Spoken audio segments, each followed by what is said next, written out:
Hello दोस्तों, welcome to my channel PR knowledge centre. तो आज मैं लाई हूँ आपके लिए उत्तर प्रदेश प्रीलिम्स परीक्षा के लिए टेस्ट सीरीज, जो कि हिस्ट्री नहीं है। एक मिनट। तो यह है भूगोल का टेस्ट। तो पहला हिस्ट्री का करवाया गया था, ये भूगोल का टेस्ट है। इसको जरूर देखिए और अपने दोस्तों को लाइक से सब्सक्राइब करिए। और ये टेस्ट नंबर 2 भी है यार, क्या है। एक मिनट, टेस्ट नंबर 2 है। पहला टेस्ट हो चुका है, मतलब यूपीएससी हिंदी का टेस्ट नंबर 2 है। तो इसको देखिए और मेरे चैनल को लाइक से सब्सक्राइब करिए। और घटना चक्र कंप्लीट करवाया गया, सबकी कंप्लीट प्ले लिस्ट मिल जाएगी आपको। तो उसको करिए। सी सेट भी हम करवा रहे हैं, पीवाईक्यू, तो सबको करिए। तो चलिए हम स्टार्ट करते हैं अपना टेस्ट दीजिए आप।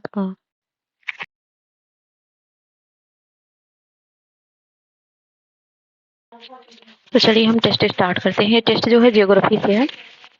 तो पहला क्वेश्चन है, निम्नलिखित में से कौन सा एक शहर पोर्ट ब्लेयर से भौगोलिक रूप से सबसे नजदीक है। तो हम निम्नलिखित में से कौन सा एक शहर पोर्ट ब्लेयर से भौगोलिक रूप से सबसे नजदीक है। Kolkata, Kuala Lumpur, Singapore, Yangon. किससे? पोर्ट ब्लेयर। तो पोर्ट ब्लेयर सबसे नजदीक है यांगून। ऊपरी शहरों में से पोर्ट ब्लेयर सबसे निकटतम दूरी वाला यांगून है। बूमला दर्रा कहाँ अवस्थित है? सिक्किम में, अरुणाचल प्रदेश, हिमाचल प्रदेश और उत्तराखंड में। तो बूमला दर्रा है अरुणाचल प्रदेश में। निम्नलिखित में से कौन सा कथन अरावली पर्वत के लिए सही नहीं है। ये हिमालय की तरह वलित पर्वत है जो विवर्तनिक प्लेटों की गतिविधियों के कारण वलित हो गए हैं। इनका उत्थान प्री कैम्ब्रियम काल में हुआ था। ये चापाकार पर्वत है जिनकी पृथ्वी के नीचे विवर्तनिक प्लेटों की गतिशीलता रुकने के कारण ऊपर की ओर उत्थान में कमी आई है, जिसके परिणाम स्वरूप इनकी ऊंचाई में वृद्धि रुक गई है। ये गुंबदाकार पर्वत है। इनके विस्तार की दिशा मानसूनी पवनों की दिशा के कारण इसे क्षेत्र में वर्षा की कमी की स्थिति बनती है। तो इसका जो सही आंसर हो जाएगा वो हो जाएगा सी। ये चापागार पर्वत हैं जिनकी पृथ्वी के नीचे विवर्तनिक प्लेटों की गतिशीलता रुकने के कारण ऊपर की ओर उत्थान में कमी आई, जिसके परिणामस्वरूप इनकी ऊंचाई में वृद्धि रुक गई है। तो अरावली एक प्राचीनतम मोड़दार अवशिष्ट पर्वत है। उदाहरण राजस्थान के वांगर को केंद्रीय उच्च भूमि से अलग करती है, इसलिए दूसरा गलत है। अगला है रिची आर्कीपिलागो और लेवरीनीथ द्वीप समूह किस द्वीप समूह के भाग हैं। तो बंगाल की खाड़ी द्वीप समूह के, अरब सागर द्वीप समूह के, कीचा थीवू द्वीप समूह के, ऊपर इनमें से कोई नहीं। तो वो जो भाग हैं वो है बंगाल की खाड़ी द्वीप समूह के। बंगाल की खाड़ी के समूह में दो द्वीप हैं, रिची आर्कोपिलागो और लेब्रिनीथ द्वीप समूह। इस द्वीप समूह के उत्तर में अंडमान और निकोबार द्वीप समूह है, लक्षद्वीप भी है। निम्नलिखित में से कौन सी नदी पश्चिम की ओर बहती है। गोदावरी, पेरियार, तुंगभद्रा, कावेरी। तो ये जो पश्चिम की ओर बहने वाली नदी है वो है पेरियार।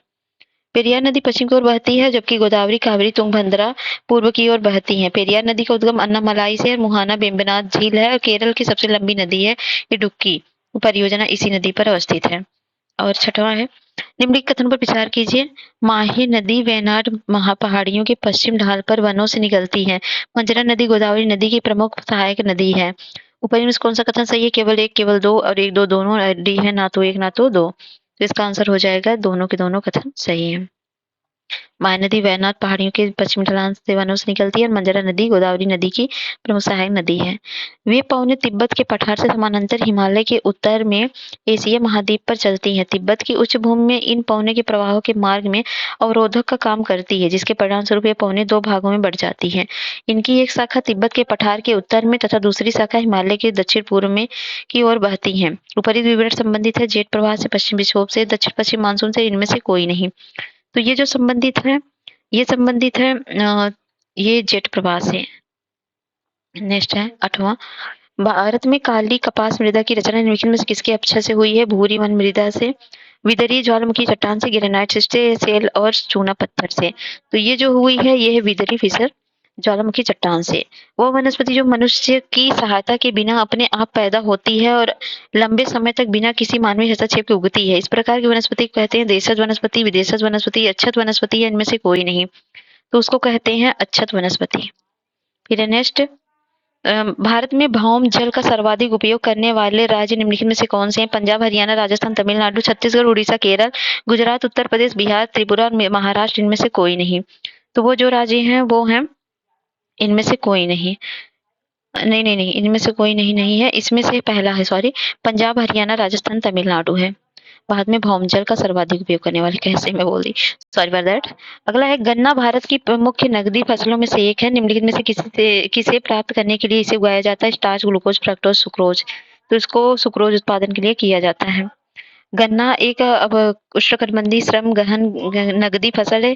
गन्ने की फसल को सुक्रोज प्राप्त किया जाता है। सुक्रोज को टेबल शुगर के नाम से भी जाना जाता है। सुक्रोज फ्रक्टोज एवं ग्लूकोज से मिलकर बना होता है। सुक्रोज डाइसैकराइड होता है। इसकी आणविक सूत्र C12H22O11 होता है। अगला है बढ़ावा। निम्नलिखित कथनों पर विचार कीजिए। लौह अयस्क, कोयला और कपास भार ह्रास वाले कच्चे माल हैं। फुटलूज उद्योग ऐसे उद्योग होते हैं जिन्हें संसाधनों, सेवाओं तथा परिवहन जैसे कारकों से प्रभावित हुए बिना कहीं भी स्थापित किया जा सकता है। इनमें से कौन सा कथन सही? केवल एक, केवल दो, एक दो, दोनों, या ना तो एक ना तो दो। इसका आंसर हो जाएगा दूसरा, केवल। तो भार हासी कच्चा माल वह है जिसमें उत्पादन प्रक्रिया के दौरान भार में कमी आ जाती है। इसलिए कच्चे माल का भार उत्पादित वस्तु के भार से अधिक होता है। लौह अयस्क और कोयला भार हासी कच्चे माल है, लेकिन कपास नहीं। फुटलेज उद्योगों की परिवहन सेवाओं को आदि कारकों से प्रभावित करते हुए कहीं भी स्थापित किया जा सकता है। इन उद्योगों से उत्पादन लागत अक्सर सीमित होता है। हीरा उद्योग, कंप्यूटर चिप उद्योग आदि फुटलूज उद्योगों के उदाहरण हैं। 13वां है बुटुमिनस कोयले के संदर्भ में निम्नलिखित कथनों में से क्या असत्य है? यह कोयला अधिक गहराई में पाया जाता है। इस कोयले में नमी की मात्रा अधिक होती है। इसका उपयोग कोक बनाने में किया जाता है। इसमें कार्बन की मात्रा 60 से 80% तक होती है। कौन सा सही है इसमें? तो इसमें असत्य है द्वी वाला। इस कोयले में नमी की मात्रा अधिक होती है, तो इस कोयले में नमी की मात्रा कम होती है।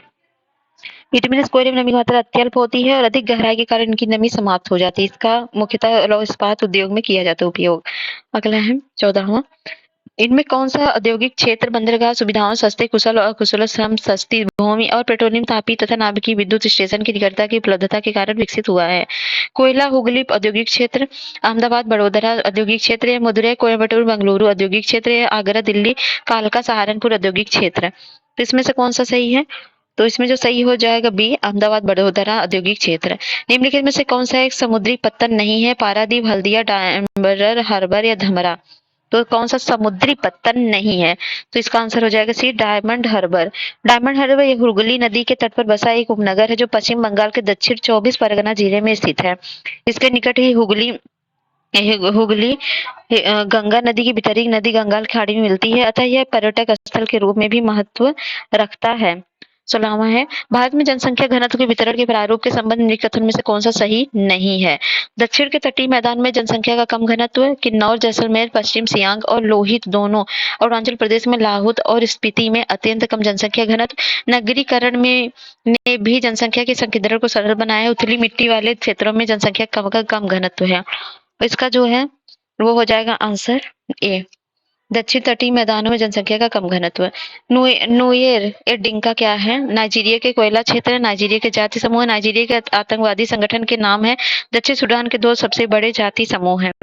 इसमें जो हो जाएगा डी, नुएर डिंका जो है ये दक्षिण सूडान के 2 सबसे बड़े जाति समूह हैं। अगला क्वेश्चन है निम्नलिखित कथनों पर विचार कीजिए। भारत में बाढ़ प्रवण क्षेत्र का प्रतिशत बिहार में सर्वाधिक है। पश्चिम बंगाल के कुछ हिस्सों में बाढ़ का कारण ज्वारी प्रभाव है। कौन सा कथन सही? केवल एक, केवल दो, एक दो, दोनों, या ना तो एक ना तो दो। इसका आंसर हो जाएगा बी। तो ये है बाढ़ प्रवण क्षेत्र का सर्वाधिक प्रतिशत उत्तर प्रदेश में। बिहार दूसरा सबसे बड़ा बाढ़ प्रवण क्षेत्र है।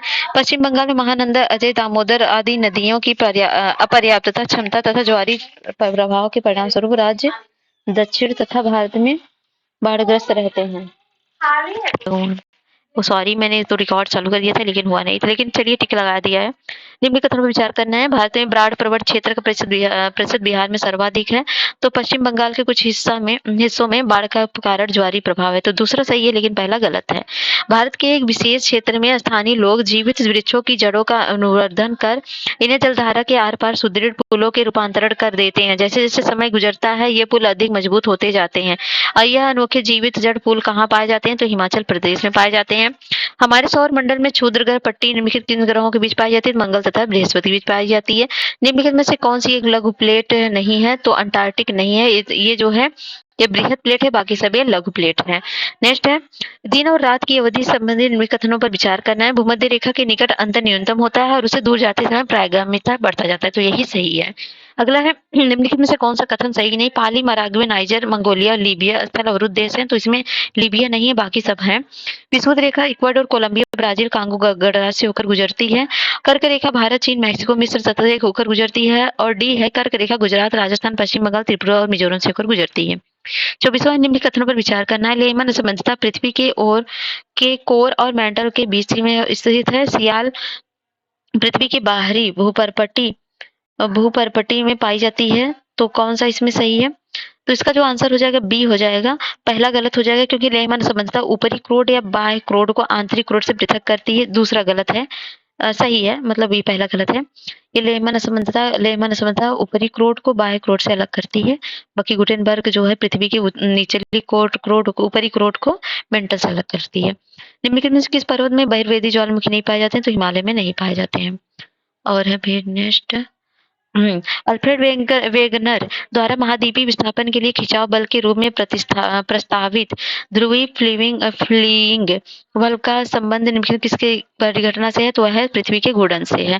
ग्रॉबेन निम्नलिखित में से किस स्थल कृत से संबंधित है? तो रिफ्ट वैली से है। निम्नलिखित मैदान में से कौन सा है कि चूना पत्थर स्थलाकृति से संबंधित है? तो वह है कौन सा है? ये है एक बार कंफर्म करने दीजिए, नहीं तो गलत हो जाएगा। हाँ, ये कास्ट मैदान से, ठीक है। फिर है निम्नलिखित में से कौन सा ग्रेनाइट के दो मुख्य घटक हैं? तो सिलिका, एल्युमिनियम। नेक्स्ट है पेडोकल मृदा के संदर्भ में निम्नलिखित कथनों पर विचार कीजिए। इसमें मुख्य रूप से कैल्शियम तथा खनिज विद्यमान होते हैं। समशीतोष्ण और उष्णकटिबंधीय दोनों क्षेत्रों में मरुस्थलों के आसपास स्टेपी तथा प्रेरी जैसे घास के मैदान इन मृदाओं पर विकसित हुए हैं। तो इसमें से कौन सा कथन सही है? तो दोनों के दोनों कथन बिल्कुल सही है।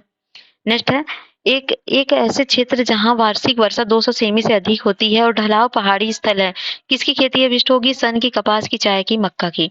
तो यहाँ पर होगी किसकी खेती? यहाँ पर होगी चाय की खेती। और होम स्टे घरों में रुकना के संदर्भ में मैडिकेरे और कुर्ग का संबंध निम्नलिखित में किसी एक राज्य से है? कर्नाटक से है, गोवा, केरल और हिमाचल प्रदेश से। तो इसका संबंध है केरल से, ठीक है, होम स्टे से। केरल से नहीं है, सॉरी, ये है कर्नाटक से।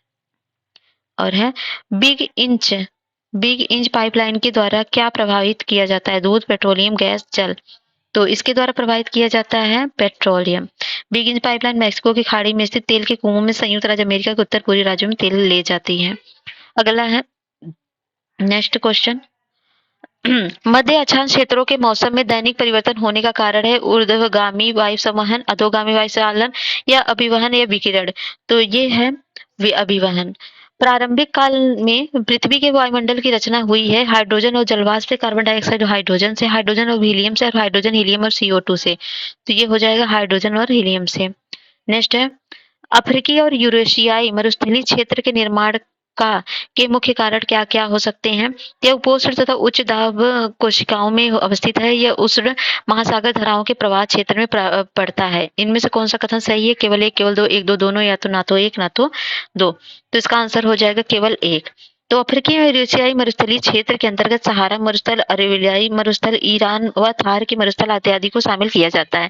इन सभी मरुस्थलों की अवस्थिति कर्क रेखा के इर्द गिर्द उपोष्ण उच्च वायुदाब की पेटी में है। इस पेटी में विषुवतीय निम्न वायुदाब तथा शीतोष्ण निम्न वायुदाब की पेटियों में आने वाली बाहरी ऊपरी वायुमंडलीय पवनें नीचे की ओर बैठ जाती हैं और इस दौरान पवनों के तापमान में वृद्धि, सापेक्षिक आर्द्रता में कमी एवं शुष्कता में वृद्धि से हो जाती है। इसलिए पहला तो सही है। सॉरी। दूसरा, अफ्रीका में यूरेशियाई मरुस्थलीय क्षेत्र किसी उष्ण महासागरीय धारा के प्रवाह क्षेत्र में नहीं पड़ता है तथा यहाँ यह भी स्पष्ट है कि समुद्र में संलग्न मरुस्थलों का निर्माण उष्ण महासागरीय धाराओं से नहीं अपितु शीतलन जल धाराओं के प्रवाह से होता है। तो दूसरा इसलिए गलत है। अगला चक्रवात के संबंध निम्नलिखित में कौन सा कथन सत्य नहीं है? यह एक वायुमंडलीय परिघटना है जिसमें वायु राशि का तेजी से अंदर निम्न दाब केंद्र की ओर संचालन होता है। उत्तरी गोलार्ध में चक्रवातों की गति घड़ी की सुई की दिशा में, जबकि दक्षिणी गोलार्ध में सुई की विपरीत दिशा में होती है। अक्टूबर 2013 में भारत के पूर्वी राज्यों में फैलिन नामक तूफान आया था। इसमें से कौन सा सही है? तो इसमें जो है सत्य नहीं है दूसरा, क्योंकि ये जो उल्टा दिया है उत्तरी गोलार्ध में चक्रवात में वायु की दिशा घड़ी की सुई की विपरीत होती है तथा दक्षिण में घड़ी की सुई की दिशा में होती है। अगला है, तड़ित झंझा के घटित होने के लिए निम्नलिखित में से कौन सी अवस्था अनुकूल नहीं है?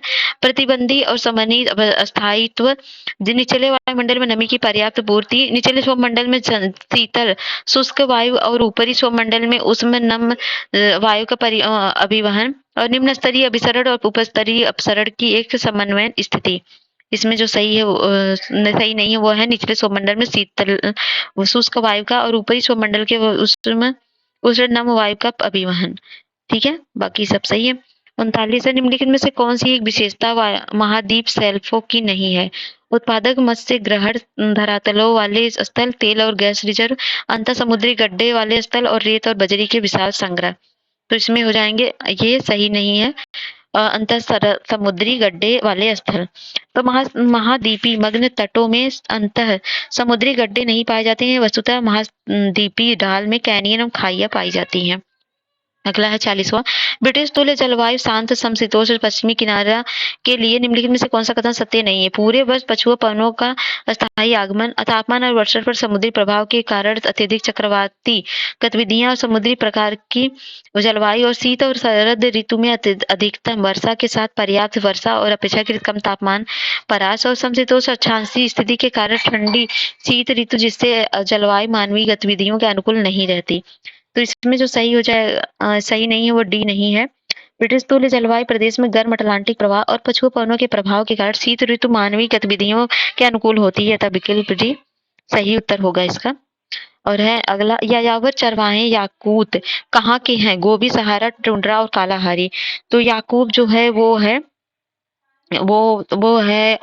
टुंड्रा का। यायावर चरवाहे याकूत टुंड्रा क्षेत्र के निवासी हैं। दरअसल याकूत यह शाखा रूस के साइबेरियन क्षेत्र के उत्तर पूर्वी भाग में स्थित शाखा स्वायत्त गणराज्य में बसने वाले तुर्क लोगों का एक समुदाय है। निम्नलिखित युग्मों पर विचार कीजिए। डेनमार्क का औद्योगिक विकास कृषि उत्पादों के आधार पर हुआ है। ऑस्ट्रिया और स्विट्जरलैंड का औद्योगिक विकास छोटी छोटी बहुमूल्य वस्तुओं के निर्माण के द्वारा हुआ है। निम्नलिखित में से कौन सा कथन सही? केवल एक, केवल दो, एक दो दोनों, या ना तो एक ना तो दो। तो इसका जो आंसर हो जाएगा दोनों को दोनों कथन सही है। निम्नांकित में से कौन सी नदी मिसिसिपी नदी तंत्र में शामिल नहीं है? रेड नदी, ओहियो नदी, मिसौरी नदी, कोलोराडो नदी। तो इसमें शामिल नहीं है कोलोराडो नदी। प्रश्नगत में नदियों में से रेड नदी, ओहियो नदी, मिसिसिपी नदी, मिसिसिपी नदी तंत्र संबंध है, वहीं कोलोराडो नदी कोलोराडो पठार के स्वतंत्र रूप से प्रवाहित होती है।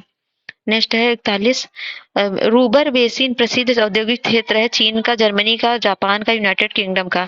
तो रूबर जो है वो है जर्मनी का। निम्नलिखित में से कौन सा नगर इराक में सुन्नी त्रिकोण का भाग नहीं है? Tikrit, Ramadi, Basra, Baghdad. तो इसका भाग जो नहीं है वो नहीं है सी बसरा। तो इराक में सुन्नी त्रिकोण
किया जाता है। विभिन्न नदियों का वह न्यूनतम जल प्रवाह जो उसके परितंत्र को बनाए रखने के लिए आवश्यक है। वायुमंडल में छोड़ी गई ग्रीन हाउस गैस या महानगरीय क्षेत्रों में पाए जाने वाले ईएफसी, ये ऊपर इनमें से कोई नहीं। तो इसका आंसर हो जाएगा विभिन्न नदियों में वह न्यूनतम जल प्रवाह जो उसके परितंत्र को बनाए रखने के लिए आवश्यक है, ई फ्लो का। निम्नलिखित में से कौन सा जीव निस्यंदन भोजी फिल्टर है? असल्कमीन, कैटफिश या ऑक्टोपस या रास्टर या पेलिकन। तो ये जो है वो हो जाएगा आपका ये ऑयस्टर। और है निम्नलिखित एक मिनट हो गया। ठीक है, अब करेंगे हम कानून। निम्नलिखित में से कौन सा सत्य है? पारिस्थितिकी तंत्र में ऊर्जा का प्रवाह चक्रीय जबकि पदार्थ का प्रवाह अचक्रीय होता है। पारिस्थितिकी तंत्र में ऊर्जा का प्रवाह अचक्रीय जबकि पदार्थ का प्रवाह चक्रीय होता है। पारिस्थितिकी तंत्र में पदार्थ और ऊर्जा दोनों का प्रवाह चक्रीय होता है। पारिस्थितिकी तंत्र में पदार्थ और ऊर्जा दोनों का प्रवाह अचक्रीय होता है। इसमें हो जाएगा पारिस्थितिकी तंत्र में ऊर्जा का प्रवाह अचक्रीय जबकि पदार्थ का प्रवाह चक्रीय होता है। कार्बन चक्र के विषय में निम्नलिखित में से कौन सा कथन सत्य नहीं है? तो इसमें जो सत्य नहीं है वो वायुमंडल में उपस्थित कार्बन मुख्यतः कार्बन डाइऑक्साइड के रूप में होता है। सही है, कार्बन के रूप में कार्बन चक्र वायुमंडल और जीवों के बीच लगातार कार्बन का आदान प्रदान होता रहता है। वायुमंडल से कार्बन पशुओं और फिर हरे पौधों में जाता है, तो ये गलत है। बाकी सब सही है। कुछ कार्बन दलदली मिट्टी की पतली परत में बिना सड़े हुए कार्बनिक पदार्थों के रूप में जमा हो जाते हैं। नेक्स्ट क्वेश्चन है, एंटीलोप आरिक्स और चीरू के बीच क्या अंतर है? आरिक्स गर्म और शुष्क क्षेत्रों में रहने के लिए अनुकूलित है, जबकि चीरू ठंडे उच्च पर्वतीय घास के मैदान और अर्ध मरुस्थलीय क्षेत्रों में रहने के लिए। आरिक्स का शिकार श्रीभंगों के लिए किया जाता है, जबकि चीरू का शिकार कस्तूरी के लिए। आरिक्स केवल पश्चिमी भारत में मिलता है, जबकि चीरू केवल उत्तर पूर्व भारत में मिलता है। तो डी है, ए बी सी तीनों कथन सही नहीं है। इसका जो आंसर हो जाएगा वो हो जाएगा ए।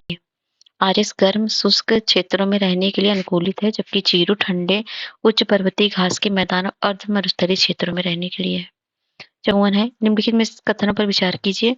हरित पटाखों के लिए पेट्रोलियम और विस्फोटक सुरक्षा संगठक पीईएओ का अनुमोदन आवश्यक है। हरित पटाखे राष्ट्रीय पर्यावरण एवं अभियांत्रिकी अनुसंधान संस्थान द्वारा तैयार किए गए हैं। ऊपर इन कथन में से कौन सही है? केवल एक, केवल दो, एक दो दोनों, या ना तो एक ना तो दो। इसका आंसर हो जाएगा दोनों सही है।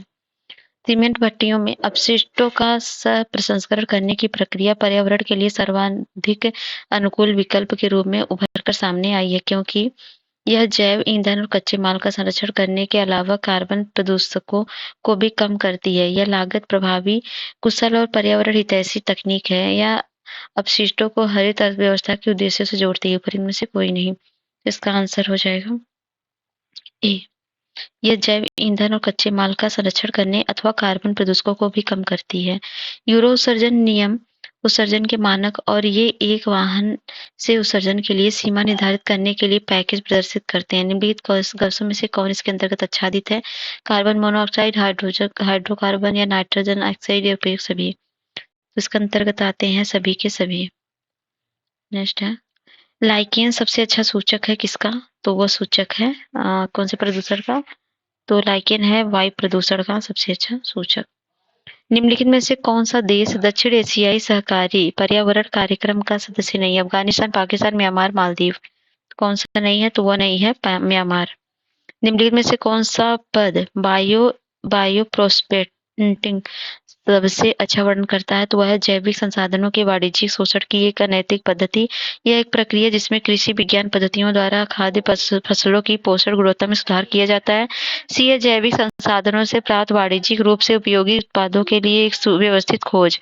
जीव जंतुओं द्वारा पदार्थों का संश्लेषण।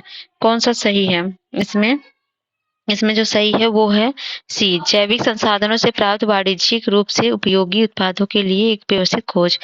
जननिक अनुवांशिक विविधता के संदर्भ में निम्नलिखित कथनों में ज्ञात कीजिए। जीनों की संरचना की असमानता प्रजनन करने वालों की संख्या पर निर्भर करती है। जीनों के मध्य असमानता की कमी किसी स्थिति प्रजाति विशेष के लुप्त होने का खतरा बढ़ा देती है। कौन सा कथन सही? केवल एक, केवल दो, एक दो दोनों, या ना तो एक ना तो दो। तो ये दोनों के दोनों कथन बिल्कुल सही है। नेक्स्ट है, निम्नलिखित में से किसे मेगा डाइवर्स देश के रूप में जाना जाता है? न्यूजीलैंड, ऑस्ट्रेलिया, नेपाल और ऑस्ट्रिया। तो ये जाना जाता है ऑस्ट्रेलिया को मेगा डाइवर्स देश के रूप में। अगला है, ऑपरेशन कच्छप किस संरक्षण के लिए एनजीओ की पहल है? तो हॉक्सबिल कच्छप के लिए, या ऑलिव रिडले समुद्री कच्छप के लिए, हरित कच्छप के लिए, लेदरबैक कच्छप के लिए। तो ये जो है ये है ऑलिव रिडले समुद्री कच्छप के लिए। बलुई और लवड़ी क्षेत्र एक भारतीय पशु जाति का प्राकृतिक आवास है। उस क्षेत्र में उस पशु जाति का कोई परभक्षी नहीं है, किंतु आवास ध्वंस होने के कारण उसका अस्तित्व खतरे में है।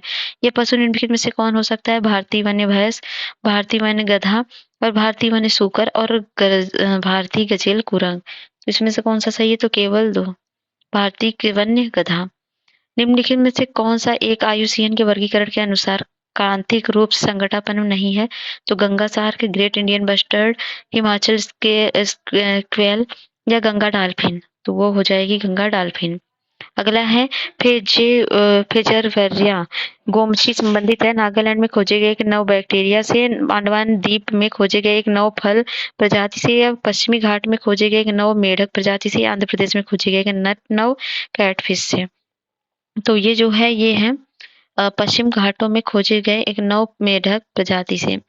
अगला है निम्नलिखित में से कौन सा कथन सही है? वन्यजीव अभयारण्यों की तुलना में राष्ट्रीय उद्यानों में सुरक्षा का स्तर अधिक होता है। राष्ट्रीय उद्यान वन्यजीव अभयारण्य अलग अलग कानून द्वारा सृजित किए जाते हैं। केवल एक कथन सही, दो है, एक दो दोनों है, ना तो एक ना तो दो है। तो इसका केवल एक सही है। वन्यजीव संरक्षण अधिनियम 1972 के तहत वन्यजीव अभयारण्य तथा राष्ट्रीय उद्यान दोनों का सृजन होता है। राष्ट्रीय उद्यानों में अभयारण्यों की तुलना में सुरक्षा की अधिक संभावना होती है। कुछ गतिविधियां जैसे पशुपाचारण जो कि अभयारण्यों में विनियमित होता है, वे राष्ट्रीय उद्यानों में निषेधित है। वन्यजीव अभयारण्य को किसी विशिष्ट प्रजाति के लिए निर्मित किया जा सकता है, जबकि राष्ट्रीय उद्यान को किसी विशेष प्रजाति पर प्राथमिक तौर पर केंद्रित नहीं किए हैं। अगला है भारत में गहन संरक्षण एवं प्रबंधन हेतु पहचाने गए 4 प्रवाल भित्ति क्षेत्रों में से निम्नलिखित में से कौन शामिल नहीं? मन्नार की खाड़ी, खंबात खाड़ी, कच्छ खाड़ी, अंडमान निकोबार द्वीप समूह। तो इसमें जो शामिल नहीं है वो हो जाएगा खंबात की खाड़ी नहीं है। पूरे विश्व में कौन सा एकमात्र राष्ट्रीय उद्यान है जहाँ बिल्ली की 4 प्रजातियां बाघ, तेंदुआ, बरफीला तेंदुआ और चित्तीदार तेंदुआ पाया जाता है? नामदफा, हेमिस, मानस या नंदा देवी। तो कहाँ पर सारे के सारे पाए जाते हैं? वो पाए जाते हैं ये नामदफा राष्ट्रीय उद्यान में। अगला है निम्नलिखित में से कौन सा राष्ट्रीय उद्यान शीत मरुस्थल जैवमंडल रिजर्व में अवस्थित है? पिन वैली राष्ट्रीय उद्यान, ग्रेट हिमालयन राष्ट्रीय उद्यान या तांगकी राष्ट्रीय उद्यान या दाचीगाम राष्ट्रीय उद्यान। तो जो है वो हो जाएगा पिन वैली राष्ट्रीय उद्यान। निम्नलिखित में से कौन स्ववासन संरक्षण रणनीति का उदाहरण नहीं है? जैवमंडल आधार और वनस्पति बाग और राष्ट्रीय उद्यान और पवित्र उपवन। तो इसमें जो हो जाएगा आंसर बी हो जाएगा वानस्पतिक बाग। नेक्स्ट है निम्नलिखित में से किसके संदर्भ में कुछ वैज्ञानिक बचाव मेघ विरलन तकनीकी तथा समताप मंडल में सल्फेट वायु विलय अंतक्षेपण के उपयोग का सुझाव देते हैं? कुछ क्षेत्रों में कृत्रिम वर्षा करवाने के लिए, उष्णकटिबंधीय चक्रवातों की बारंबारता और तीव्रता को कम करने के लिए, सी है पृथ्वी पर सौर पवनों के प्रतिकूल प्रभाव को कम करने के लिए, डी है भूमंडलीय तापन को कम करने के लिए। तो इसका जो आंसर हो जाएगा वो हो जाएगा भूमंडलीय तापन को कम करने के लिए। नेक्स्ट है निम्नलिखित कथनों पर विचार कीजिए। जलवायु परिवर्तन का मानव स्वास्थ्य पर बहुत प्रभाव पड़ता है। अधिक तापमान और अधिक आर्द्रता परजीवियों और रोगवाहकों के लिए प्रतिकूल वातावरण है। कौन सा कथन सही? केवल एक, केवल दो, एक दो दोनों या डी है ना तो एक ना तो दो। तो पहला सही है।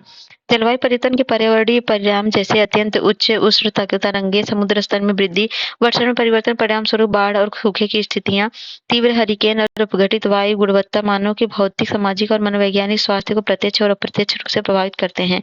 जलवायु परिवर्तन रोग प्रवासन का प्रमुख कारण हो सकता है और साथ ही स्वास्थ्य को बुरी तरह प्रभावित कर सकता है। अगला है 73वां निम्नलिखित में से कौन सा गैस ग्रीन हाउस गैस प्रभाव में योगदान देता है? अमोनिया तथा ozone, carbon monoxide, sulphur dioxide, carbon tetrafluoro तथा नाइट्रस ऑक्साइड, कार्बन डाइऑक्साइड तथा मीथेन। तो इसमें जो हो जाएगा वो हो जाएगा कार्बन डाइऑक्साइड और मीथेन। जलवायु संबंधी वित्तीय प्रकटीकरण का पर कार्यबल TCFD को किसके द्वारा प्रतिस्थापित किया गया? वित्तीय स्थिरता बोर्ड, अंतर्राष्ट्रीय प्रकृति संरक्षण संघ या वैश्विक परिवहन सुविधा या जलवायु परिवर्तन पर संयुक्त राष्ट्र फ्रेमवर्क कन्वेंशन। तो इसका जो आंसर हो जाएगा वो हो जाएगा ए वित्तीय स्थिरता बोर्ड। नेक्स्ट है रेड प्लस रणनीति का सीधा संबंध निम्नलिखित में से किसके संबंध में से है? महासागरीय अम्लीकरण से, वनोन्मूलन से, जैव विविधता की क्षति से, क्लोरोफ्लोरोकार्बन से। तो इसका आंसर हो जाएगा वनोन्मूलन से। अगला है अंटार्कटिका क्षेत्र में ओजोन छिद्र का बनना चिंता का विषय है। इस छिद्र के बनने का संभावित कारण क्या है? इसका है विशिष्ट क्षोभमंडलीय विक्षोभों की उपस्थिति तथा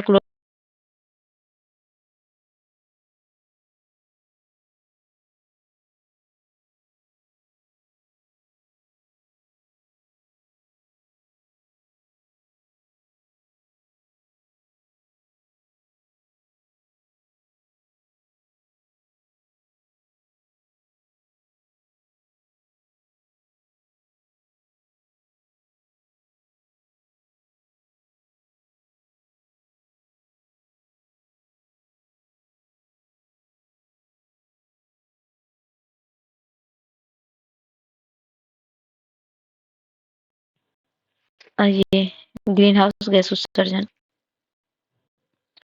निम्नलिखित में से कौन सा कथन सही है? वायुमंडल में प्रचुर मात्रा में नाइट्रोजन पाए जाते हैं, बावजूद नाइट्रोजन उर्वरक का उपयोग करना पड़ता है। अधिकांश पादपों में नाइट्रोजन स्थिरीकरण क्षमता नहीं होती है। तो दोनों के दोनों कथन सही है। पीड़ानाशक ट्रेडमिल किसको निर्दिष्ट करता है? जीव के शरीर में पीड़कनाशी की सांद्रता में वृद्धि। ये जिन पीड़कों को नियंत्रित किया जा रहा है उनके पुनरुत्थान का निवारण करने के लिए पीड़कनाशी की मात्रा में वृद्धि है। पीड़कनाशी के अत्यधिक और दीर्घकाल तक उपयोग से पादप में प्रतिरोध का विकास या अधिक संश्लिष्ट पीड़कनाशियों का उत्पादन। तो इसमें कौन सा सही है? इसमें बी सही है। नेक्स्ट है, सामाजिक वानिकी के आलोक में निम्नलिखित में से कौन सा कथन सत्य नहीं है? ईंधन, लकड़ी, चारा और घास की उपलब्धता के साथ सामाजिक वानिकी का उद्देश्य पारंपरिक वन क्षेत्रों पर दबाव कम करना है। सामाजिक वानिकी में वन प्रबंधन और सुरक्षा में लोगों की भूमिका होती है। सामाजिक वानिकी में योजना का एक लक्ष्य बंजर भूमियों के वनीकरण करना है, जिसमें वनों के आसपास के रहने वाले समुदाय के पास उपलब्ध बीजों से वनों की विकास किया जाता है। सामाजिक वानिकी ने मृदा अपरदन को नियंत्रित करने और अनुपयोगी भूमियों जैसे जंगली भूमि, बंजर भूमि और सीमांत भूमि पर नवीकरण में मदद की है। इसमें कौन सा सही है? केवल सी सही है, सी गलत है। सामाजिक वानिकी में योजना का एक लक्ष्य बंजर भूमि का वनीकरण करना ही गलत है। गलत। सामाजिक वानिकी पौधारोपण की एक ऐसी पद्धति है जो परंपरागत वनों या स्थापित वनों के अलावा लोगों और सरकारों को निजी अथवा सार्वजनिक भूमि पर पेड़ उगाने के लिए प्रोत्साहित करती है। भारत सरकार के राष्ट्रीय कृषि आयोग द्वारा 1976 में पहली बार सामाजिक वानिकी शब्द का प्रयोग किया गया था। इसके अंतर्गत सरकार की जिम्मेदारी है कि बीज, उर्वरक इत्यादि उपलब्ध कराए तथा समुदाय की जिम्मेदारियां इन लक्ष्यों को प्राप्त करने से लक्ष्य से है। अगला है 81, biocarbon fund initiative for sustainable forest landscape का प्रबंधन निम्नलिखित में से कौन करता है? एशिया विकास बैंक, अंतर्राष्ट्रीय मुद्रा कोष, संयुक्त राष्ट्र पर्यावरण कार्यक्रम में विश्व बैंक। तो करता है जो है वह विश्व बैंक। वन प्लैनेट सिटी निम्नलिखित में से किसकी पहल है? तो संयुक्त राष्ट्र पर्यावास की, ये प्रकृति संरक्षण हेतु विश्वव्यापी कोष की, ये वैश्विक पर्यावरण सूचक सुविधा की, ये बॉम्बे नेचुरल हिस्ट्री सोसाइटी की। तो ये जो है प्राकृतिक संरक्षण हेतु विश्वव्यापी कोष की। अगला है याकोहामा रणनीति तथा अधिक सुरक्षित संसार के लिए कार्य योजना जानी जाती है। वन्य जीव संरक्षण के लिए, प्राकृतिक आपदा न्यूनीकरण के लिए, सतत विकास के लिए, ये प्राकृतिक पूंजी संरक्षण के लिए। तो ये जानी जाती है प्राकृतिक आपदा न्यूनीकरण के लिए। अंतर्राष्ट्रीय सौर गठबंधन के संदर्भ में निम्नलिखित में से कौन सा कथन सही है? अंतर्राष्ट्रीय सौर गठबंधन और ऊर्जा की दृष्टि से समृद्ध उन देशों के बीच सहयोग का एक सामान्य मंच है जो आंशिक या पूर्ण कर्क रेखा और मकर रेखा के बीच स्थित है। इस पहल की शुरुआत 2015 में अंत में पेरिस में संयुक्त राष्ट्र जलवायु परिवर्तन सम्मेलन में फ्रांस और संयुक्त राज्य अमेरिका के राष्ट्रपति द्वारा की गई थी। कौन सा कथन सही है? केवल एक, केवल दो, एक दो दोनों, या ना तो एक ना तो दो? तो इसका आंसर हो जाएगा ना तो एक ना तो दो। तो प्रारंभ में अंतर्राष्ट्रीय गठबंधन में 121 सौर ऊर्जा संपन्न देशों जो कर्क और मकर रेखा के बीच पूर्ण रूप से आंशिक रूप से स्थिर हैं को सदस्यता देने का प्रावधान था, किंतु वर्तमान में सभी इच्छुक देशों को इसकी सदस्यता प्रदान की जा सकती है। यह एक संधि आधारित अंतर्राष्ट्रीय अंतर सरकारी गठबंधन है और इस पहल की शुरुआत 2015 में अंत में पेरिस में संयुक्त राष्ट्र के जलवायु परिवर्तन सम्मेलन में फ्रांस के राष्ट्रपति और भारत के प्रधानमंत्री द्वारा की गई थी। यथा कथन एक दो दोनों गलत है। मगरमच्छों की एक नारंगी रंग की प्रजाति के संदर्भ में अंधेरी गुफाओं में रहते हैं जहां केवल लंबवत सुरंगों तक पहुंचा जा सकता है तथा चमगादड़ और टिड्डों को आहार के रूप में लेते हैं। निम्नलिखित में से किस देश से संबंधित है? गैबान, आइवरी कोस्ट और ऑस्ट्रेलिया और गिनी। तो ये जो संबंधित है ये संबंधित है गैबान से। निम्नलिखित में से कौन सा संवहनी विकास का आयाम नहीं है? संसाधनों का प्रयोग वर्तमान पीढ़ी की आवश्यकताओं की पूर्ति के लिए किया जाता है, परंतु संसाधनों को इस तरह समाप्त नहीं किया जाता कि अगली पीढ़ी को हानि उठानी पड़े। सामाजिक और आर्थिक विकास में संतुलन बनाए रखते हुए प्राकृतिक तथा इसके संसाधनों का संरक्षण और विकास के प्रयासों का दीर्घकालीन परिप्रेक्ष्य होना चाहिए। समृद्धि रोकना और विकास की अनुमति देना। तो इसका जो आंसर है डी है, समृद्धि रोकना और विकास की अनुमति देना है। नेक्स्ट है, वनस्पति जलवायु का सही सूचक है। यह कथन संबंधित है थर्नथवेट से, कोपेन से, ट्रीवार्थ से या स्टैम्प से। तो ये संबंधित है कोपेन से। भारत के निम्नलिखित तटों में कौन सा कृष्णा डेल्टा एवं केप कोमोरिन के मध्य स्थित है? कोरोमंडल, उत्तरी सरकार, मालाबार तट, कोंकण तट। तो वह जो अवस्थित है वो है कोरोमंडल तट। निम्नलिखित में से कौन सा कथन असत्य है? एक नदी एवं उसकी सहायक नदी द्वारा अपवाहित क्षेत्र को अपवाह द्रोणी कहते हैं। एक अपवाह द्रोणी को दूसरे से अलग करने वाली सीमा को जल विभाजक कहते हैं। बड़ी नदियों के अपवाहित क्षेत्रों को जल संभर कहते हैं। नदी द्रोणी का आकार बड़ा होता है जबकि जल संभर का आकार छोटा होता है। तो इसका जो सही आंसर हो जाएगा वो हो जाएगा इसका आंसर हो जाएगा सी। मतलब ये गलत है। बड़ी नदियों के अपवाहित क्षेत्र को जल संभर कहते हैं। तो छोटी नदियों या नालों द्वारा अपवाहित क्षेत्रों को जल संभर कहते हैं। अगला है पश्चिमी विक्षोभ के संदर्भ में निम्नलिखित कथनों पर विचार कीजिए। पश्चिमी विक्षोभ कैस्पियन सागर में उत्पन्न होती है। भारत में इसका प्रवेश पश्चिमी जेट प्रवाह द्वारा होता है। तो ऊपर इनमें से कौन सा कथन सत्य है? तो इसमें सही है बी, केवल दूसरा। तो ये पहला गलत है क्योंकि पश्चिमी विक्षोभ जो भारतीय उपमहाद्वीप में जाड़े के मौसम में पश्चिम तथा उत्तर पश्चिम में से प्रवेश करते हुए भूमध्य सागर में उत्पन्न होती है। ये पहला गलत है। भारत की निम्नलिखित मिट्टियों में से कौन बेसाल्ट लावा के अपक्षय के कारण निर्मित होती है? जलोढ़ मिट्टी, लेटराइट मिट्टी, लाल मिट्टी, रेगुर मिट्टी। तो वह जो होती है वो होती है रेगुर मिट्टी। हिमालय पर्वतीय क्षेत्र में बुग्याल शब्द किसको निरूपित करता है? गहरी एवं चौड़ी घाटियों को, ऊंचे पर्वतीय क्षेत्रों में रहने वाले लोगों को, या ऊंचाई पर स्थित घास के मैदान को, या नदी अपवाह क्षेत्र में स्थित घास मैदान को। तो यह निरूपित करती है ऊंचाई पर स्थित घास के मैदान को। जेरिस्केपिंग किसने संबंधित संकल्पना है? जल बचाव संबंधित, भू सुदर्शनीकरण या मृदा अपरदन रोकने से संबंधित भू सुदर्शनीकरण से, या सहल पृष्ठ का अपक्षय, या उपर्युक्त सभी। तो इसका आंसर हो जाएगा ए, जल बचाव के संबंधित भू सुदर्शनीकरण से। भारत सरकार कृषि में नीम आलेपित यूरिया के उपयोग को क्यों प्रोत्साहित करती है? मृदा में नीम तेल के निर्मुक्त होने से मृदा सूक्ष्मजीवों द्वारा नाइट्रोजन यौगीकरण बढ़ाता है। नीम लेप मृदा में यूरिया के घुलने की दर को धीमा कर देता है। नाइट्रस ऑक्साइड जो कि एक ग्रीन हाउस गैस है, फसल वाले खेतों से वायुमंडल में बिल्कुल भी विमुक्त नहीं होती है। विशेष फसलों के लिए यह अपृतनाशी और उर्वरक का संयोजन है। तो कौन सा इसमें सही है? तो इसका आंसर हो जाएगा बी, नीम लेप मृदा में यूरिया के घुलने की दर को धीमा कर देता है। उस स्थान की पहचान कीजिए जो एक तेल क्षेत्र नहीं है। नाहरकटिया, ककोल, लेडो और अंकलेश्वर। तो ये जो आंसर हो जाएगा ये हो जाएगा लेडो। अगला प्रायद्वीपीय भारत के चीनी उद्योगों के बारे में निम्नलिखित में से कौन सा कथन सही नहीं है? गन्ने का प्रति हेक्टेयर उच्च उत्पादन, उच्चतर सुक्रोज अंश और लंबी पेराई अवधि। प्रायद्वीप में अधिकांश मिलें मुख्यतः पूर्वी तट के समीप स्थित हैं। इसका जो आंसर हो जाएगा वो डी हो जाएगा। ये गलत है क्योंकि प्रायद्वीपीय भारत में चीनी उद्योग की बात करें तो प्रायद्वीपीय भारत में गन्ने का प्रति हेक्टेयर उत्पादन उत्तर भारत की अपेक्षा अधिक होता है। वस्तुतः समुद्री जलवायु के कारण यहाँ गन्ने के रस की मात्रा अधिक होती है, अर्थात सुक्रोज की मात्रा ज्यादा होती है। प्रायद्वीपीय भारत में शक्कर बनाने की अवधि अपेक्षाकृत लंबी होती है, अर्थात यह लंबा पेराई अवधि में चीनी का उत्पादन होता है। नेक्स्ट है 97। सोडियम चतुर्भुज भारत के किन शहरों को आपस में जोड़ती है? तो वह जोड़ती है दिल्ली, कोलकाता, मुंबई, चेन्नई को। Option A. और झूमिंग करते हैं भोटिया, खासी, संथाल, टोटा। तो भोटिया जनजाति के लोग। और नेक्स्ट है भोटिया नहीं, झूमिंग जो करते हैं वो बी होगा, खासी। झूमिंग कृषि पद्धति से कृषि भारत के उत्तर पूर्वी प्रदेशों में असम, मणिपुर, मेघालय, नागालैंड, त्रिपुरा, अरुणाचल प्रदेश की जाती है।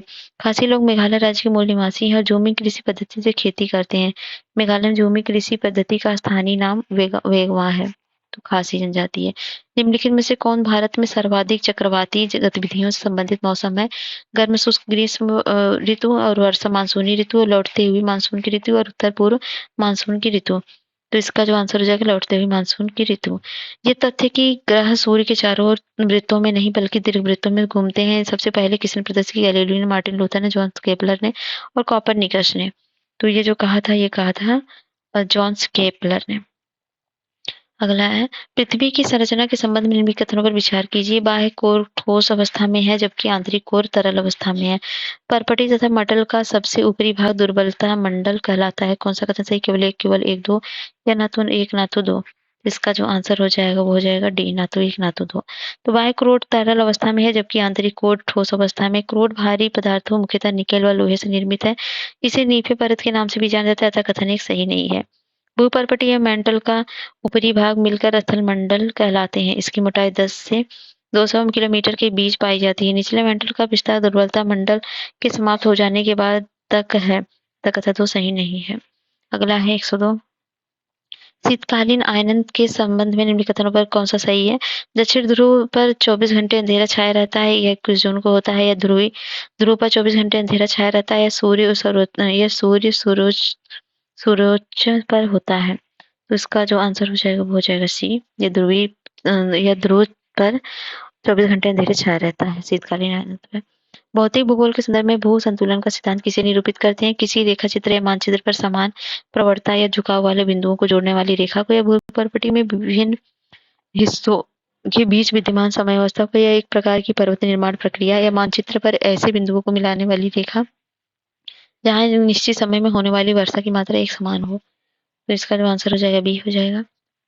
फिर है, इसमें कौन गलत है? लाल मिट्टी का लालीपन निच्छालन के कारण होता है, या फिर तो ये गलत है ये, क्योंकि लाल मिट्टी का लालीपन यौगिक आयरन की उपस्थिति के कारण होता है। बाकी लाल नितल भूकंपीय गतिरोधों के कारण उठने वाले सुनामी ऊर्ध्वाधर लहर है। भूस्खलन भूमि की ऊपरी परत में दरारों और द्रवीकरण के भूकंप से होने वाली क्षति में शामिल है।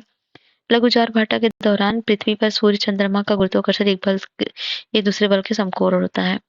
ज्वालामुखी विस्फोट किस पेटी में सर्वाधिक होता है? मध्य महाद्वीप में, परिप्रशांत महाद्वीप में। तो अभी तक आपने पढ़ा होगा, ये होता है परिप्रशांत महाद्वीप में। ठीक है, ऑप्शन बी। अगला है, कार्लसबर्ग कटक की अवस्थिति निम्नलिखित में से किस महासागर विस्तार में? अरब सागर है, लाल सागर है, बंगाल खाड़ी, फारस खाड़ी है। तो ये जो है ये है अरब सागर में। फिर नेक्स्ट, निम्नलिखित कथन पर विचार कीजिए। ब्लॉक पर्वतों का निर्माण तन्यता और संपीड़क अंतर्जात बलों के कारण उत्पन्न दरारों से होता है। वाशिष पर्वत ब्लैक फॉरेस्ट ब्लॉक पर्वत है। तो इसका जो आंसर होगा कि दोनों के दोनों बिल्कुल सही है। अगला है, क्वार्टजाइट निम्नलिखित में से किसका कायांतरण है? चूना पत्थर का, बितलीय तैल का, या बलुआ पत्थर का, सेल का। तो क्वार्टजाइट जो है वो किसका है? वो हो जाएगा बलुआ पत्थर का। रेगड़ शब्द किसके लिए प्रयुक्त होता है? लेटराइट, डेल्टाइट, लाल मृदा, कपास, लाल काली मृदा। तो ये जो होता है वो काली कपास मृदा के लिए। इस कृषि में फसलें वाणिज्यिक उद्देश्य में उगाई जाती हैं और गेहूं मक्का समान रूप से उगाई जाने वाली फसलें हैं। उत्तर अमेरिका, यूरोप और एशिया के शीतोष्ण घास मैदान इस प्रकार की कृषि के प्रमुख क्षेत्र हैं। तो किस कृषि की बात हो रही है? निर्वाह कृषि, रोपड़ कृषि, मिश्रित कृषि, वाणिज्यिक अनाज कृषि के लिए। तो वाणिज्यिक अनाज कृषि की बात हो रही है। एस्बेस्टस उद्योग निम्नलिखित में से किस खनिज के उपयोग के लिए होता है? माइका, पायरक्सिन, एम्फीबॉल, या किसी के लिए नहीं। तो इसका जो आंसर हो जाएगा वो हो जाएगा एम्फीबॉल। निम्नलिखित में से कौन सा कथन सही है? पार्थिव विकिरण लघु तरंगों के रूप में होता है। धरातल सूर्यातप का अच्छा अवशोषक होता है, होने के साथ अच्छा उत्सर्जक भी है। वायुमंडल पार्थिव विकिरण की अपेक्षा और अधिक विकिरण से अधिक गर्म होता है। वायुमंडल ऊपर से नीचे की ओर गर्म होती है। तो कौन सा सही है? तो ऑप्शन बी सही है। अगला है, हरित ऊर्जा गलियारा परियोजना के संदर्भ में कथनों पर विचार कीजिए। इसके अंतर्गत राष्ट्रीय राजमार्गों सहित सभी विद्युत बल्बों और ऊर्जा बल्बों में परिवर्तित किया जाएगा। इसे भारतीय राष्ट्रीय राजमार्ग प्राधिकरण द्वारा लागू किया जा रहा है।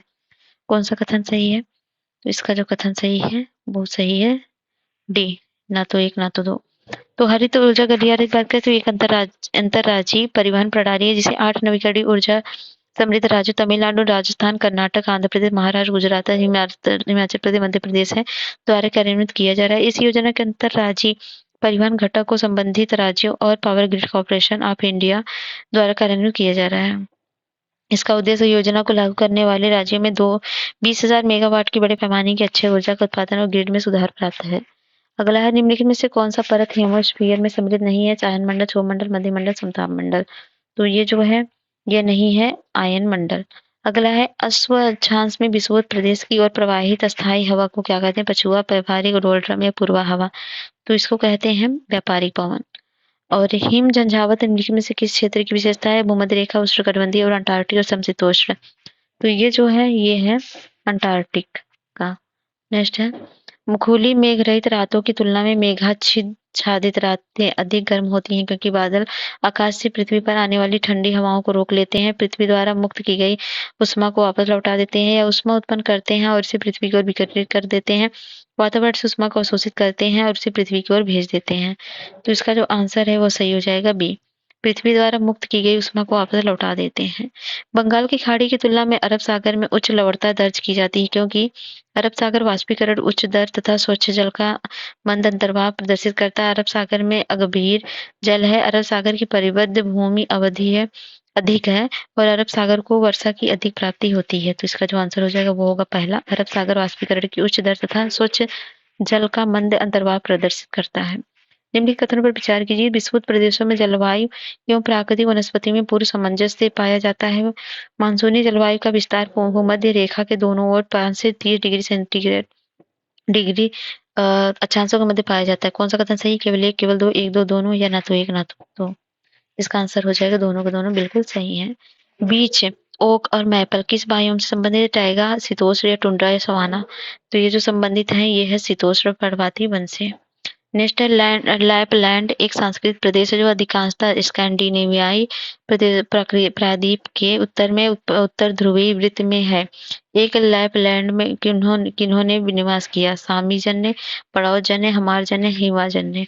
तो ये जो किया, ये किया पहला है सामी जन ने। अगला है निम्नलिखित में से कौन सा कथन असत्य है? अफ्रीकी महाद्वीप की सर्वाधिक सघन जनसंख्या नील नदी के डेल्टाई क्षेत्र में पाई जाती है। हेम्बर्ट एक नदी पतन है जो डेन्यूब नदी के मुहाने पर स्थित है। टेनेसी नदी ओहियो नदी की सहायक नदी है। प्रेरी प्रदेश को विश्व की रोटी की टोकरी कहा जाता है। इसमें कौन सा सही है? तो आप गलत है, तो बी गलत है। हेम्बर्ट एक नदी, तो हेम्बर्ट नदी पतन उत्तरी सागर में एल्ब नदी के मुहाने के निकट है। डेन्यूब ने एल्ब नदी के। अगला निम्नलिखित देशों में से किसमें प्रति गाय दुग्ध का औसत वार्षिक उत्पादन सर्वाधिक? नीदरलैंड, ग्रेट ब्रिटेन, डेनमार्क या भारत? तो वो जो है वो है डेनमार्क। फिर है 124, निम्नलिखित में से किसको पर्ल ऑफ साइबेरिया कहा जाता है? बैकाल, ग्रेट बैरियर और गार्दा और लिंकनवर झील को? तो ये जो आंसर हो जाएगा वो हो जाएगा बैकाल झील को। ठीक है। अगला दक्षिण पूर्व एशिया में स्थित बोर्नियो द्वीप के संदर्भ में कथनों पर कौन सा सही है? ये 3 देशों में विभाजित है। इसकी उत्पत्ति ज्वालामुखी निक्षेप के द्वारा हुई है। कौन सा कथन सही है? एक दो या एक दो दोनों, या ना तो एक ना तो एक? ए है, फिर सी है केवल 2 और डी है केवल 1। इसका आंसर हो जाएगा केवल 1 सही है। तो पारिस्थितिकी तंत्र प्रकृति की क्रियात्मक इकाई है। 1 मिनट। ये बोर्नियो द्वीप 3 देशों मलेशिया, इंडोनेशिया तथा ब्रुनेई में विभाजित है और इसका निर्माण गोंडवाना लैंड से अलग होने के पश्चात उत्तर की ओर प्रवाहित होने वाले भूपर्वतीय टुकड़ों से हुआ है। और 126 है। अपने ही वातावरण में एक जैव समुदाय जैसे तालाब, महासागर और वन, यहाँ तक कि एक जलीय जीवशाला भी क्या कहा जाता है? जीवोम समुदाय, अजैव वातावरण, पारिस्थितिकी तंत्र। इसको क्या कहा जाता है? पारिस्थितिकी तंत्र। रामसर अधिसमय भारत किसका एक हस्ताक्षरता जिसके संरक्षण में विवेकपूर्ण उपयोग के संबंधित है? तो आर्द्र भूमियां, अनुवांशिक संसाधन, खाने, वन भूमियां। तो ये जो है ये है आर्द्र भूमियां। निम्नलिखित में से कौन सा एक विश्व का विशालतम पारिस्थितिक तंत्र है? तो वह है समुद्र। निम्नलिखित में से कौन सा एक ब्लू गिंग का सबसे अच्छा वर्णन है जो हाल ही में समाचारों में था? तो वो जो है वो क्या था? वो था एक हैकिंग का एक रूप था। निम्नलिखित में से कौन सा देश दक्षिण पूर्व एशियाई राष्ट्र संघ का सदस्य नहीं है? Singapore, Malaysia, Sri Lanka, Myanmar? तो इसका जो आंसर होगा वो क्या हो जाएगा? वो हो जाएगा श्रीलंका है। निम्नलिखित में से कौन सा एंटोनोम NN-32 का सबसे अच्छा वर्णन है जो हाल ही में खबरों में था? तो ये क्या है? तो ये जो है एक है, यह एक सैन्य परिवहन विमान है। विश्व प्रेस स्वतंत्रता सूचकांक निम्नलिखित में से किस संगठन द्वारा प्रतिवर्ष जारी किया जाता है? तो ये जारी किया जाता है रिपोर्ट्स विदाउट बॉर्डर। KIUG 2022 खेलों का आयोजन कहाँ किया जाएगा? कोच्चि, चेन्नई को हुआ। तो ये जो किया गया था ये किया गया था इनमें से कोई नहीं, क्योंकि इस खेलो इंडिया यूनिवर्सिटी गेम 2022 लोगो जर्सी, शुभंकर मसाला और गान लॉन्च किया गया था और इसमें जो है मल्लखम्ब और योगासन नामक 2 विदेशी खेल विधायन कर्नाटक में आयोजित खेलो यूनिवर्सिटी गेम्स के पिछले संस्करण का हिस्सा थी और इस संस्करण का हिस्सा भी होंगी। अगला है प्रोजेक्ट दंतक निम्नलिखित में से किस देश की सीमा सड़क संगठन की एक विदेशी परियोजना है? नेपाल, भूटान, म्यांमार और बांग्लादेश। तो ये जो है सीमा किसकी है? ये है भूटान की। हाल ही में समाचारों में रहा तुंगनाथ मंदिर निम्नलिखित में से किस राज्य संबंधित है? असम, हिमाचल प्रदेश, उत्तर प्रदेश, उत्तराखंड। तो ये जो संबंधित है ये है उत्तराखंड से। अगला 136, निम्नलिखित में से किस देश की कोविड-19 प्रतिबंध को टाइल्स 42 के रूप में जाना जाता है? अमेरिका, यूके, भारत, इनमें से कोई नहीं। तो वो है अमेरिका। भारत का पहला वायुसेना विरासत केंद्र निम्नलिखित में से किस शहर में स्थित है? इंदौर, दिल्ली, महाराष्ट्र, चंडीगढ़। तो ये जो स्थित है वो है कहाँ पर है? वो है चंडीगढ़ में। डिब्रूगढ़ वन्यजीव अभयारण्य किस राज्य में स्थित है? असम, मध्य प्रदेश, उड़ीसा, उत्तराखंड। तो ये जो स्थित है वो है उड़ीसा में। डीप ओशन मिशन किसका पहल है? अमनेस्टी इंटरनेशनल, ग्रीन पीस या CSIR या इनमें से कोई नहीं। तो ये जो है ये है ये है इनमें से कोई नहीं। ठीक है, नेक्स्ट है ये डीप ओशियन मिशन के 6 प्रमुख घटक का है। निम्नलिखित में से कौन सा एक CH4 एक चीनूक का सबसे अच्छा विवरण है जो हाल ही में खबरों में था? तो ये चीनूक क्या है? ये है एक उन्नत मल्टीनेशनल मिशन हेलीकॉप्टर। अगला INS हंसा एक भारतीय नौसैनिक हवाई स्टेशन है जो निम्नलिखित में से किस राज्य में स्थित है? तो ये जो स्थित है ये स्थित है गोवा में। National gallery of modern art निम्नलिखित में किस शहर में स्थित है? बेंगलोर, मुंबई, कोलकाता, दिल्ली। तो ये स्थित है दिल्ली में। निम्नलिखित में से कौन सा देश Indo Pacific economic framework for prosperity का सदस्य नहीं? भारत, संयुक्त राज्य अमेरिका, वियतनाम, चीन। तो ये जो है ये है चीन। स्पिट्जर टेलीस्कोप निम्नलिखित में से किस देश का इंफ्रारेड इमेजिंग इसको उपग्रह है? संयुक्त राज्य अमेरिका, फ्रांस, भारत, जापान। तो ये जो है जापान तो ये है संयुक्त राज्य अमेरिका का।